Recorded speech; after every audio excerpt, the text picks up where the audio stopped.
Assalamualaikum warahmatullahi wabarakatuh. Kembali lagi bersama saya Mali Mansuki dalam channel Malivers. Dan ini adalah jadi kali ini kita masuk pada konten terbaru dari channel Malivers, yaitu berkata bacot. Apa itu berkata bacot? Ini berkata bacot ini adalah tentang diriku yang ingin beropini tentang banyak hal, pada hal yang terjadi sekitar kita sampai hal-hal yang mungkin viral, biasa sampai hal yang luar biasa. Seperti itulah kira-kira. Jadi ini cuma omongan bacot lah ya tentang diriku yang ingin mengekspresikan opiniku. Tentang benar atau salah, tidak ada benar atau salah, karena ini 100% opiniku yang mungkin memang bersumber dari bahan-bahan ataupun data dan fakta. Tapi tidak berarti apa yang kuomongkan ini 100% benar dan juga 100% salah. Itu tergantung dari kalian. Kalau kalian mau ambil sisi positifnya boleh, atau sisi negatifnya juga boleh. Kalau memang ada yang bisa diambil, ambillah. Tapi kalau tidak ada, sudah tidak apa-apa. Aku yang mengungkapkan apa yang kurasakan dan apa yang kuamati, atau apa yang aku analisis dari suatu hal. Oke, ini adalah episode pertama, yaitu jadi pada episode pertama ini kita membahas tentang pengalaman. Apa sih itu pengalaman? Ya, ini menurut aku pribadi.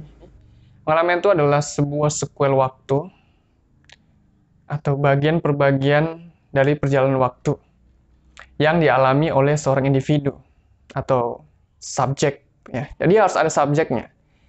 Kalau cuman perjalanan waktu oleh waktu ya, itu namanya cuman waktu ya, tidak bisa disebut pengalaman. Tapi pengalaman itu adalah sebuah perjalanan waktu yang harus ada subjeknya, harus dialami oleh seorang individu atau subjek.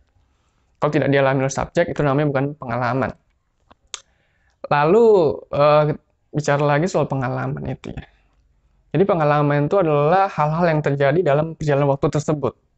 Pasti-pastinya apa saja, detik per detiknya apa yang dialami dan dirasakan dan dicermati. Ya, pengalaman bukan berarti semua harus dicermati. Ada juga pengalaman yang tidak disadari oleh si subjeknya. Di sini aku bagi dua sebenarnya pengalaman itu ya. Ada pengalaman yang baik dan ada pengalaman yang buruk. Pengalaman baik ini ya isinya cerita tentang pencapaian-pencapaian, keberhasilan, kesuksesan, kesenangan, sesuatu yang menyenangkan si subjek. Tapi pengalaman yang buruk adalah pengalaman yang menyakiti si subjek, membuat dia frustasi, bahkan sangat galau dengan keadaan tersebut. Ya bisa jadi kegagalan terjadi dalam hidupnya, putus cinta, patah hati, disakiti, mengalami musibah dan lain. Jadi ada dua hal atau dua jenis pengalaman menurut aku ya, yaitu pengalaman yang pertama tadi, pengalaman baik dan juga pengalaman buruk. Nah, kemudian ada pepatah yang mengatakan bahwa guru yang terbaik itu adalah pengalaman. Ya, aku sih setuju saja ya dengan pepatah, atau nggak tahu siapa namanya, tapi ya aku sendiri jujur setuju saja dengan perspektif kata itu ya, bahwa pengalaman adalah guru yang terbaik. Tapi mungkin yang perlu dicatat bahwa pengalaman itu kan tadi ada dua. Pengalaman terbaik itu adalah mungkin kalau kita mengalami pengalaman-pengalaman yang baik, ya, pengalaman yang baik. Tapi pengalaman yang tidak baik jika kita hanya mengalami pengalaman buruk saja. Jadi perlu juga satu pepatah lagi yang ingin kuungkapkan, yaitu kita juga perlu belajar dari pengalaman orang lain. Jadi tidak harus semua pengalaman itu harus kita lakuin atau harus kita jalani, tapi kita juga bisa mempelajari dari pengalaman orang lain. Nah, dari pengalaman orang lain ini kan tadi ada baik dan buruk. Ya kita ambil yang baik-baiknya aja. Bagaimana dia sukses, hal-hal positif apa yang dilakukan agar dia sukses. Ya kita tidak harus menjalani atau melakui atau mencoba hal-hal yang gagal dan dilakuinnya, kita coba lagi. Itu namanya bodoh ya. Itu kasar-kasarnya bodoh, karena kita mengulang kegagalan dia alami. Misalnya, kalau orang jatuh dari lantai 10, patah kaki, apa kita harus mengalami hal yang sama? Kalau kita jatuh, bisa saja kita mati, ya kan? Ya, kita harus ambil bagian-bagian yang positif, bagian-bagian yang baik dari pengalaman dia. Bukan berarti kita harus mengambil hal yang negatif dari pengalaman itu, yang buat kita bisa menjadi orang seperti dia. Sebenarnya, belajar dari pengalaman orang lain ini adalah salah satu prinsipku. Ya, kenapa? Karena ini adalah salah satu kata-kata atau ucapan yang disebutkan oleh guru matematikaku di waktu aku kelas 3 SMP, nggak salah. Namanya Bu MC Aan, nggak tahu M-nya apa. Tapi dia salah guru yang ucapannya sampai sekarang masih ku dengar, dan itu menjadi prinsipku sih. Bahwa memang guru adalah pelajaran terbaik bagi diri kita. Tapi yang lebih baik itu adalah kita juga harus belajar dari pengalaman orang lain. Nah, itu hal yang sangat masih aku ingat dan masih membekas di pikiranku, dan itu mungkin menjadi prinsipku sampai saat ini. Jadi kita tidak perlu untuk menjalani semua hal, karena semua hal itu bisa kita ambil dari pengalaman orang lain.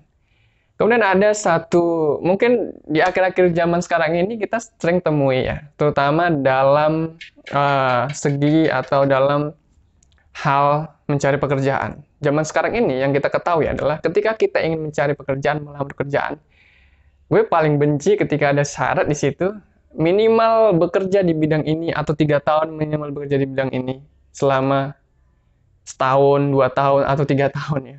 Kalau 3 tahun tuh menurut gue ya itu sangat bullshit sekali. Tapi kalau setahun masih ya logik lah, normal.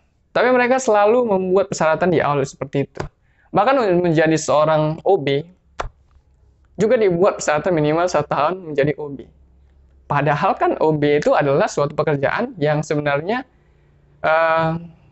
situasional ya, bisa dilakukan jika situasinya seperti itu.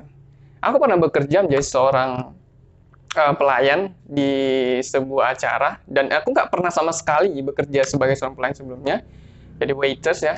Tapi pada saat itu, situasional hari itu, aku bisa melakukannya. Karena untuk menjadi waiters itu tidak perlu banyak hal yang terlalu dipertimbangkan, dihitung, atau hal yang perlu dipelajari secara intens. Itu hanya butuh bagaimana kita memahami situasional pada pekerjaan saat itu. Jadi menurutku, aku sangat tidak setuju jika ada pekerjaan yang mengharuskan kita harus mempunyai pengalaman minimal 1 tahun dulu baru bisa bekerja di bidang sesuatu. Ya intinya kalau aku nanti membuat sebuah perusahaan atau suatu lembaga pekerjaan, ya aku tidak akan membuat syarat itu. Tapi mungkin yang paling penting bagiku adalah aku ngetes orang itu hanya dalam waktu beberapa hari atau seminggu, apakah dia lolos tesku atau tidak. Kalau dia lolos, ya berarti dia lolos kualifikasi, tapi kalau dia lolos, ya tidak. Sebenarnya masalah, mungkin orang berpikir kenapa setahun atau 2 tahun atau 3 tahun menjalani bidang yang sama, ya pastinya perusahaan tidak ingin rugi, ya perusahaan tidak ingin rugi, jadi mereka ingin kualifikasi yang sudah mantap begitu. Tapi menurutku ini justru yang membuat banyak orang frustasi dan terjadilah banyak pengangguran justru di era zaman sekarang ini, ya. Padahal kita berharap mengurangi titik pengangguran. Jadi kompetensi persaingan itu jadi berkurang seperti itu. Padahal belum tentu orang yang tadi tidak punya pengalaman itu, belum tentu dia tidak jago. Bahkan bisa dia lebih jago lagi daripada kalau dia sudah terjun, daripada orang mungkin punya pengalaman setahun ini, ya kan?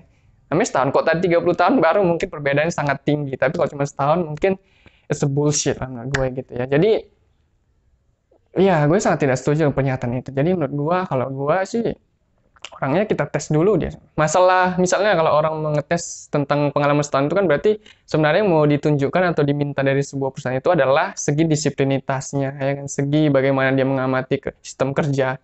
Menurutku itu adalah sistem kebiasaan ya. Kebiasaan itu seperti kata pepatah, ala bisa karena biasa. Kalau itu dilakukan ulang-ulang pastinya akan bisa. Kita hanya perlu buat dia training, mungkin 1 bulan. Gue 1 bulan tuh kalau pekerjaannya dalam standar ringan, it's fine, tapi kalau memang pekerjaannya butuh effort dan keterampilan tinggi, ya butuh training mungkin setahun seperti itu. Tapi jangan membatasi standar orang hanya karena pengalaman. Iya, pengalaman artinya, pengalaman dalam standar dia pernah menjalaninya. Tapi kan bisa saja, ya seperti yang aku bilang tadi, pengalaman kan bisa saja dipelajari dari pengalaman orang lain. Misalnya dia nggak punya pengalaman 1 tahun kerja, tapi dia selalu menonton video tentang orang kerja seperti apa yang mau dia tekuninya seperti itu ya. Pasti dia kan sudah paham di situ. Dia udah paham tutorialnya. Kenapa harus dipertanyakan lagi? Nah, mungkin itulah ya bacot-bacotku tentang pengalaman itu sendiri. Ya, untuk sampai detik ini mungkin itu saja yang kubagikan tentang apa itu pengalaman dan definisi tentang pengalaman. Terus tentang kaitannya pengalaman dengan dunia zaman sekarang ini. Ini hanya 100% opini. Mungkin di next episode akan ada episode tentang pengalaman lagi, tapi mungkin dengan penambahan ilmu, penambahan pengetahuan atau wawasanku yang baru.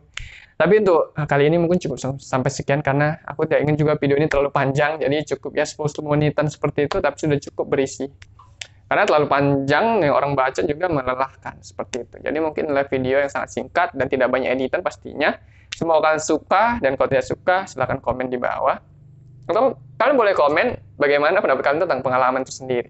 Oke, saya Maldi Mas Sukri, wabillahi taufiq wal hidayah, wassalamualaikum warahmatullahi wabarakatuh.